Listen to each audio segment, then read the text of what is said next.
Coming up on AC Media. King Michael yategese n'agamba alina Ekyivulu. Kigenda beera ku cricket oval. Naye abantu bangi mu Uganda wanene abayimbi n'abali mu entertainment industry batya nnyo cricket oval. Kati ndi wano nebuzo like what really kiki ekyampushinze n'agamba manyi Ekyivulu kyange nche cricket oval ate nga aludde nga taliiwo. Cricket oval tasobola gijjuza cricket oval. Naye asobola okufunamu abantu baba mumala. Singa aba yetegese bulungi na marketing n'akola pokopoko mulaye nanga gwe yeetaaga. Naye challenge gy'abagenda facing esinga nti abamuliraanye bennyini teri yandiyagadde King Michael kola show ku cricket oval ne ba successful kusinga zaabwe. Ezo enkokola ze baba bakola ki? Coming up on AC Media, we inspire. Mbaniza kwa talk with AC, amanya ne dobozi nze FARAZIE. Nga bulijjo mumanyi mbeera ne AC naye leero AC taliiwo. Oba yagenze Emirates simanyi. Kyeka yagenze Linda Kikopo. Naye newe ndi wano ne Kasirye.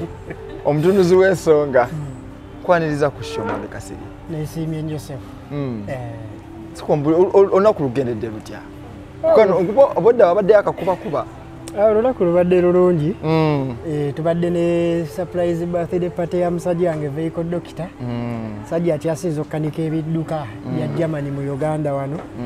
Ewa clinic nti nikuba teetaaga motyali so tubaddekaawo. Then ne tuvaawo ne mbanga nina okujja ate tukwasaganye ensonga za AC Media. Era bwe kubagega. Ojidde mu budde. Nzaka tutandikira ne social media Muliro. Ekiri ku social media ekyokya. Douglas Wanga omumanyi mumanyi MZ presenter sajja munene nnyo mu entertainment industry kuba ina ne Purple Party aluvudde kawo yatwala gundi Purple Party Dubai we yagitwala abantu natwalako ne bannaawo abakola nabo ku after 5 abenBS abamu ne Isma we yagendera katenga akomawo na Uganda bagamba tekyakuye obimanyi nawe badde mbigoberera mpola naye nga tanaba kwogera kati ne bamubuuza sebo atubagamba Ekyivulu kyaganye what really happened ngagamba nze mulaba Ekyivulu kyange kyabadde affected by politics mbu yabadde favoringa patemu oba pate kisimanyi mbu waliwo yabadde favoringa bafani bagambe mbu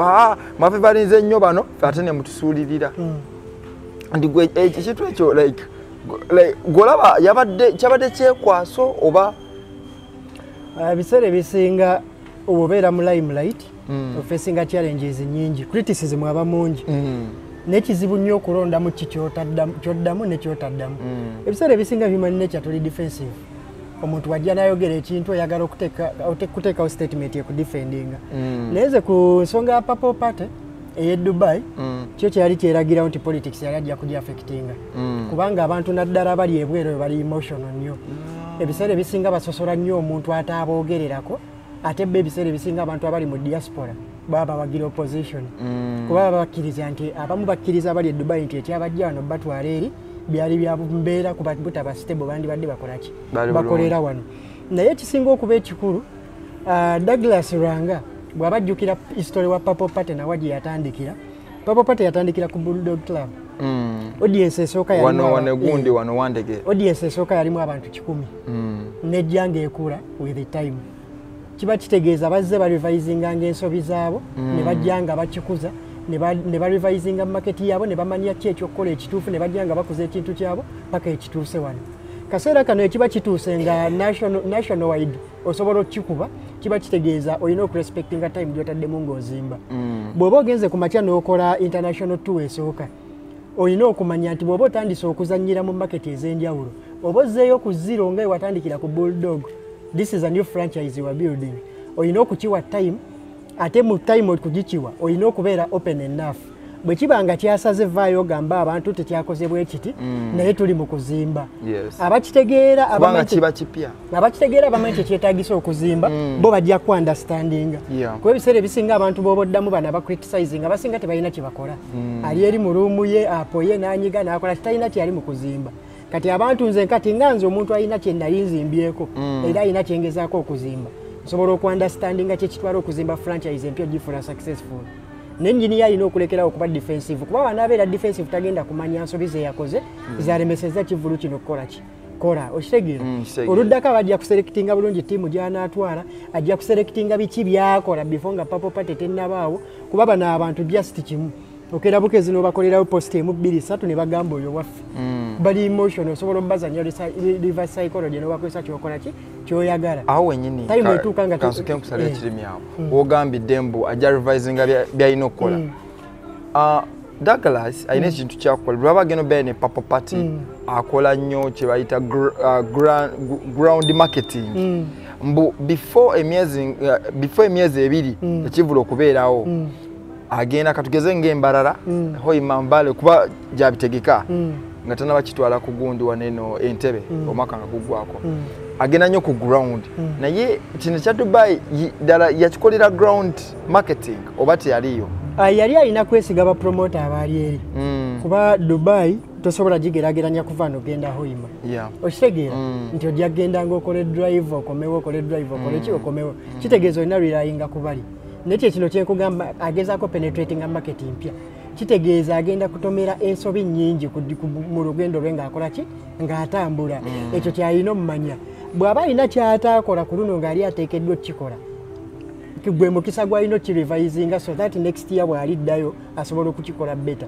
bwe kiba nga kyali kimwetaagisa kubeera ku ground for 2 weeks omulundi oguddako asobola okukikola n'amakinga time n'akikola bwe kiba nga kyali kyetaagisa kuba osobola okwekanga kawabe wano e Kampala eriyo sho nga teweetaaga agenda ku ground ogikolera market mulimu abantu abakola for example abateeka ku Serena ng'asinze kuteeka VIP ezo tiketi bazisanza n'abantu mu office okitegeera osobola okwesanga dynamics ze Dubai kijja kwetaagisa osanga abaana gye bakolera gye basula gye bakola kyo okitegeera byebyo ebintu by'ojja ng'ostadinga n'oba ng'oimproving omuzannyo ogwo neze sikirawo muzibu kyonna buli omu aba atandika wabaawo challenges zosobola okusinkana muki so kati alina ku owning up kiki abaddewo then n'amanya what he can do better okusobola ozimba franchise ye ekole awo wenyini njagala twogere ku dates kuba abayimbi omanyi ng'omwaka nga gutandika 2023 abayimbi bangi bavayo ne batulaga in fact n'omwaka gulinga guggwako bwe batandika otulaga dates zaabwe Chameleone Spicy wanga mujje mwalaba ebyaliyo kati muganda we naye ategese naye ku gundi ku Lugogo nga 9 June just today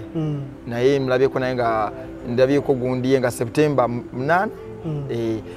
Martha Mukisa ku Freedom City kati waliwo bwe nabadde ntunulamu dates z'abayimbi bana benjawulo kuba ne navyo naye ategese Ekyivulu kye ne gundi ye ate yayina tour edikenzo naye kasoke twogere ku King Michael kuba yensonga King Michael yategese n'agamba ayina Ekyivulu kigenda beera ku cricket oval naye abantu bangi mu Uganda wanene abayimbi n'abali mu entertainment batya nnyo cricket oval kati ndi wano ne was like what really kiki kyampushinze n'agamba manyi kive kyanga nche cricket oval ate nga aludde nga taliiwo nendowozaamu oba lwakuba mugagga waakomawo kuba ezo kwanga mugagga waakomawo kuba gundi banti yalangirira n'agamba agenda kwakomawo Uganda era n'alangirira mbagenda bero ekkolero banga May kanendowozaamu oba munange yamwadde gali amaanyi bukantegeke Lugogo kuba Lugogo ojijjuza cricket oval nze mukulaba okwange ne mu ndowooza yange King Mike asobola obutagijjuza si tasobola gijjuza cricket oval naye asobola okufunamu abantu baabamumala singa aba yeetegese bulungi n'amaketinga n'akola pokopoko mulala yenna nga gwe yeetaaga naye challenge gy'aba agenda facing esinga nti abamuliraanye bennyini teri yandiyagadde King Michael kola show ku cricket oval neba successful okusinga zaabwe ezo enkokola ze baba bakola ki olwaleero buli artist we Uganda alwana kukola record ekyasinze ku cricket oval yensonga lwaki oluusi bayimisiuzinga n'ebigambo linajja n'akugamba show yange yaserinze out kyokka ate n'osanga nga batunda tiketi ku mulyango show eserinze out kitegeeza tiketi ze wakola ozimazeewo ebifo biweddewo kijjudde tokyasobola kukola ki noli akuga show yange yaserinze out nenga yatunze ticket paka ku last minute ndoza kiba kikulanga bagala ku marketing alaga abantu bwe newe ba marketing waliwo kyokolanga olaba kikulabisa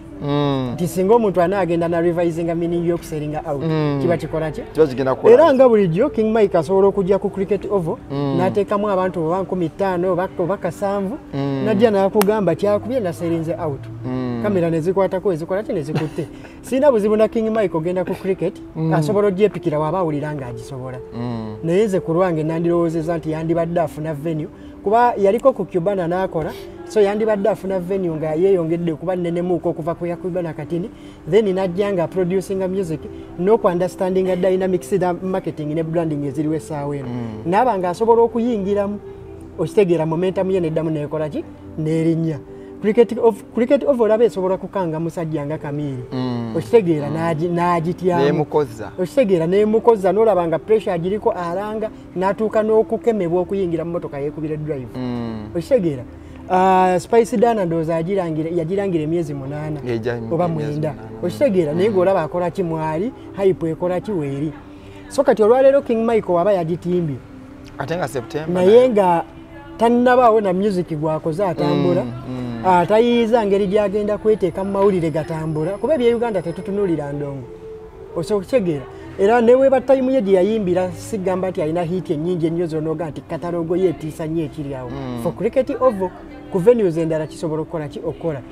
nze ndowooza nti mu ndowooza yange King Mike overreachinga naye tekirina buzibu akikole tujja laba ekinaakola ki ekinaavaayo naye nga nze nandirowoozeza nti waba avudde ku Cubana asobola okujja n'aba nga akula mu venues then n'aba nga ayongera ne ku relevance ye mu media okusobola okuba nti akola ki adda atapinge mu market eno kubanga obimanyi singa story ng'eya Eddie Kenzo okwogera nti asinga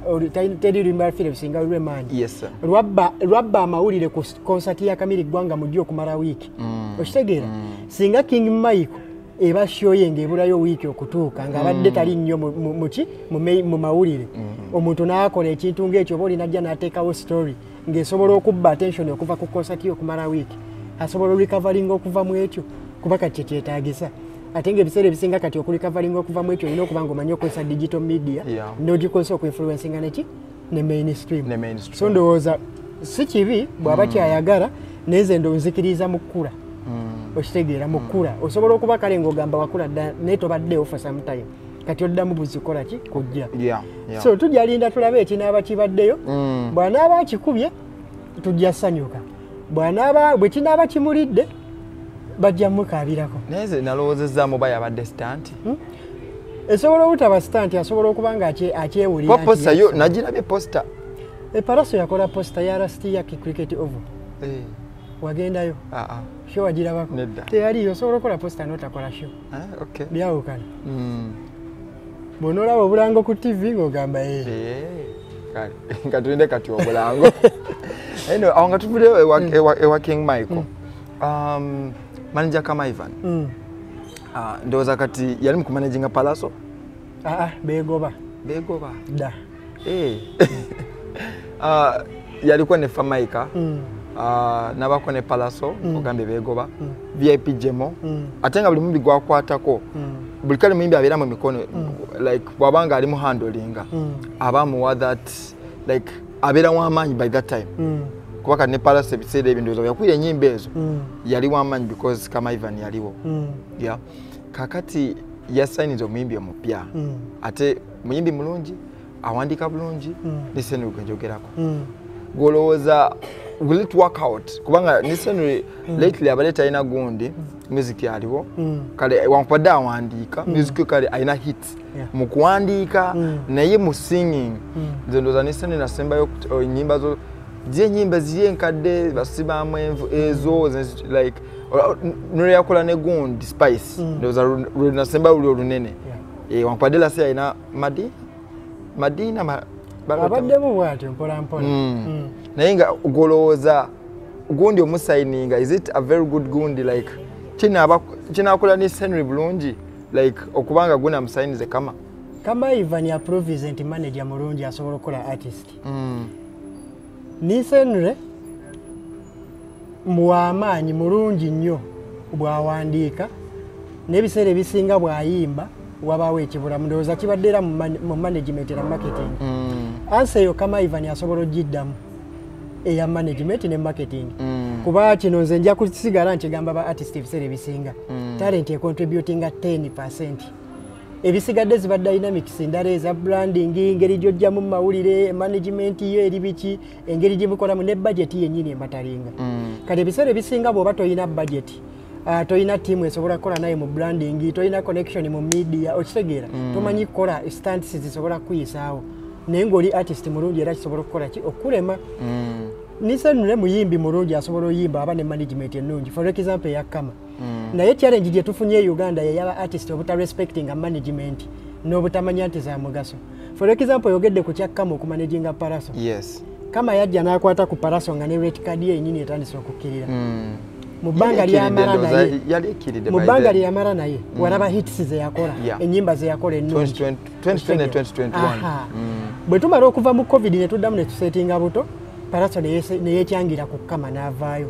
era osobola okulaba Paraso yali ne Kama nono atali naye difference ekola ki eriwo okitegeera kitegeeza ki nti omuyimbi asobola okukola ogugwe ne manager n'akola ogugwe singa bonna bakkiriziganya nti buli omu yeetaaga munne okitegeera kaseera kano Kama okuyamba Nisenwe alina okukkiriza nti yeetaaga Kama ne Kama nakkiriza nti yeetaaga Nisenwe Kama mutunzi wa ndongo Nisenwe ye muyimbi w'endongo okitegeera eri ye product ono ye kitunzi ne kati ebiseera ebisinga osobola okwekanga nti Kama asobola okujja n'akolera Nisenwe ennyimba nnya ne zihiitinga bwe zimala okukwata Nisenwe n'alowooza nti kati ate waatuuse asobola okuddayo n'aba independent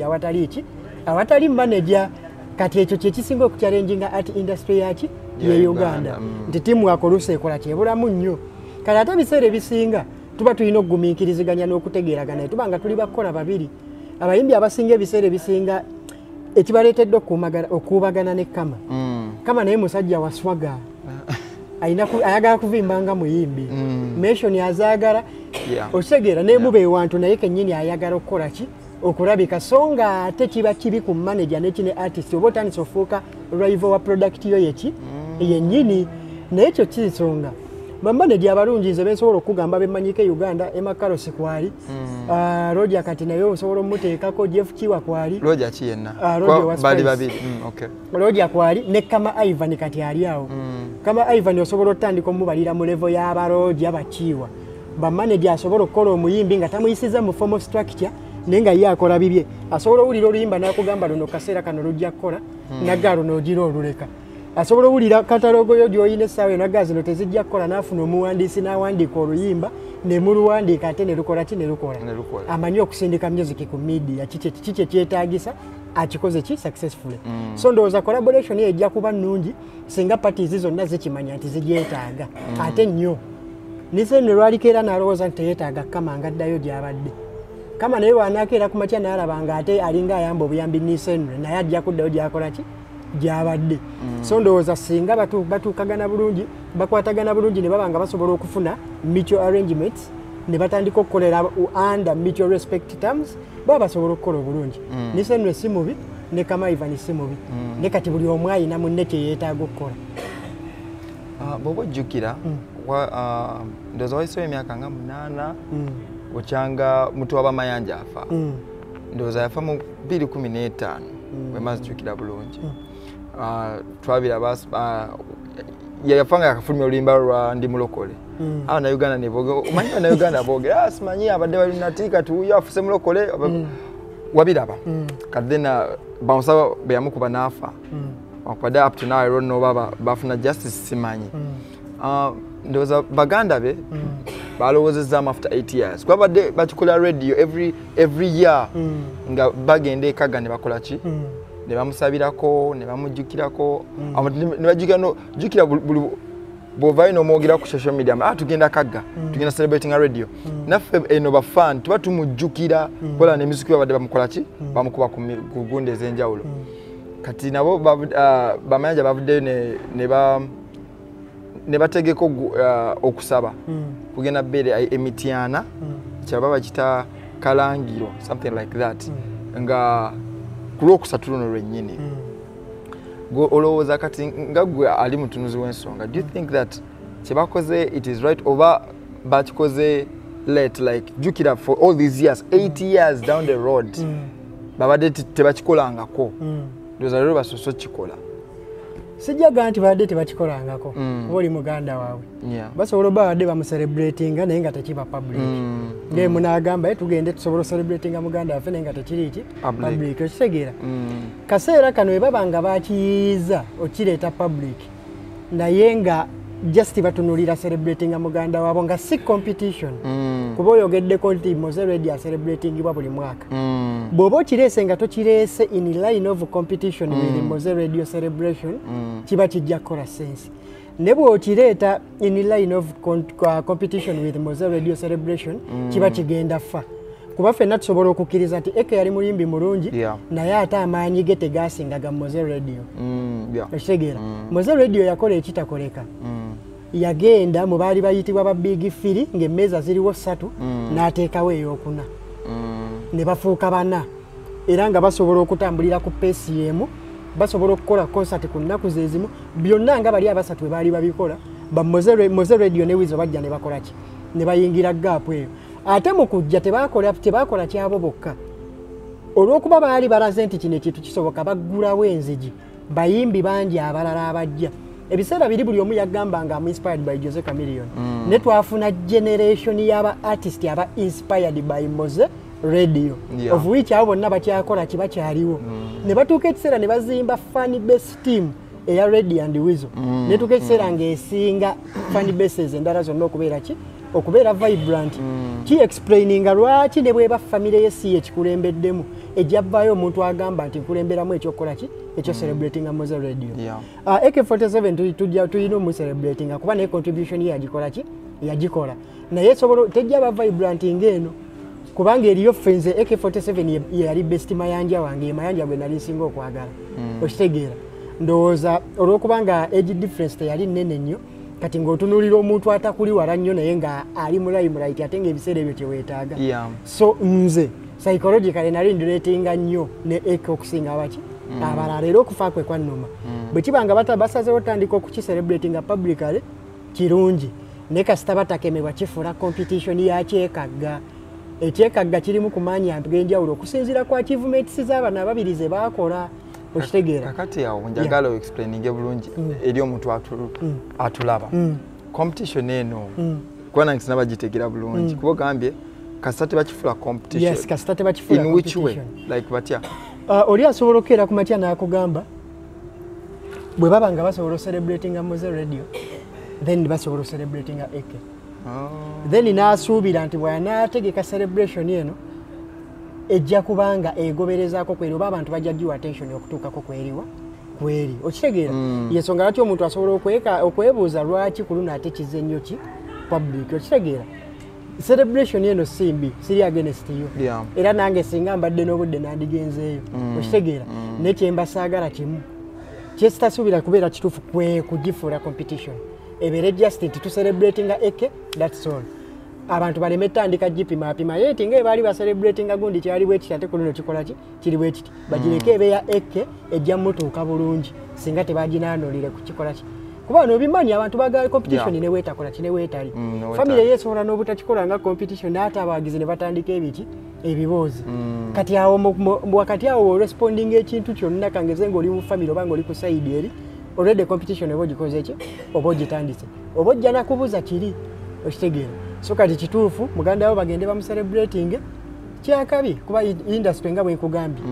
ya playing a part eyiye nayitika yasobola okukola mudaso yali mulungi ate ndoza singa akyaliwo singa ndoza ali somewhere ekyasinga tetukyogerako kubanga waliwo abakyaliwo naye nga tebali somewhere ekyasinga tetukyogerako tesobola mujaji nga saaga nnyo okupima muntu nga yagenda okitegeera tetuyina kwe tuyinza kusinziira kumanya nti yandibadde bwati ne bwati oba yandibadde bwati ne bwati. So kati tukitwale nti yagenda tu celebrating ekyo kye yasobola okukola ki okukola nga kyali mulamu. Awo wennyini njagala okubanga mbeebaza okubanga mubaddewoko mbadde ne Kasirye era nga nze FARAZIE olwali mbagambye esitaliiwo kyayika yalinnya ennyonyi n'agenda e Bulaaya alinde ekikopo nga bakireeta baagala celebrating elephant festival.